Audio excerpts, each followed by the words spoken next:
স্টেশনটার নাম খুব সাধারণ, ঠিক যেমন সাধারণ এই শহরের মানুষগুলো। ভোর হলেই কুয়াশা নেমে আসে, আর সেই কুয়াশার মধ্যে মিলিয়ে যায় মানুষের ক্লান্ত মুখগুলো।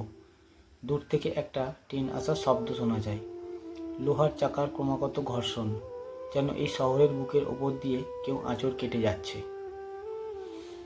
রঘু এখানে ছোট্ট একটা চায়ের দোকান চালায়। দোকান বলতে একটা মাটির চুল্লি, কয়েকটা পুরনো কাঁচের গ্লাস আর টিনের তৈরি টালির নিচে দাঁড়িয়ে থাকা একটুখানি স্বপ্ন। প্রতিদিন সকালের মতো আজও সেই চুল্লিতে আগুন ধরাচ্ছিল। ধোঁয়ার ভেতর দিয়ে আড়ষ্ট আঙুলগুলো হঠাৎই পরিষ্কার দেখা যায়, আবার হারিয়েও যায়। একজন মধ্যবয়স্ক লোক চা নিতে নিতে বলল, সব কিছু দিন দিন কত দামি হয়ে যাচ্ছে বলতো। মনে হয় শুধু মানুষের জীবনটাই সস্তা রয়ে গেছে।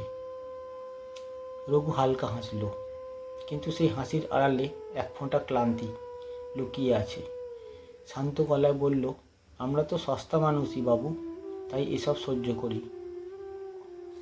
কথাটা বলেই বুকের ভেতর কেমন যেন টান লাগলো তার। মনে হলো এই কথাটা কি সত্যি সে বলতে চেয়েছিল। ওদিকে লাল শাড়ি পরা এক মহিলা প্ল্যাটফর্মের কোণে বসে আছে, কোলে ছোট্ট বাচ্চা। তার চোখ দুটি স্থির হয়ে আছে রেল লাইনের দিকে। মনে হয় প্রতিটা ট্রেনই তাকে কিছু ফিরিয়ে দেবে, হয়তো তার হারিয়ে যাওয়া মানুষটাকেও। কিন্তু ট্রেনগুলো আসে আর চলে যায়, শুধু অপেক্ষাটুকুই থেকে যায় মহিলার চোখে।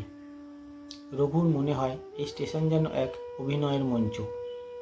কেউ অভিনয় করছে অভাবের, কেউ অপেক্ষার, কেউ আবার অচিন স্বপ্নের। তাদের জীবনে কোনো শেষ দৃশ্য নেই, শুধু চলতে থাকা দিন, ফিরতে থাকা রাত, আর ধোঁয়ার মতো মিলিয়ে যাওয়া স্বপ্ন। চুল্লিতে আবার কাঠ দিতে দিতে রঘু ভাবে, আগামীকালটাও এমনই আসবে, মানুষ আসবে, তাড়াহুড়ো করে চলে যাবে, কিন্তু সে থাকবে এখানেই, ধোঁয়ার ভেতর দাঁড়িয়ে। এটাই বোধহয় বেঁচে থাকা, অল্প আলো, অল্প স্বপ্ন, আর অনেক না পারা নিয়ে টিকে থাকা।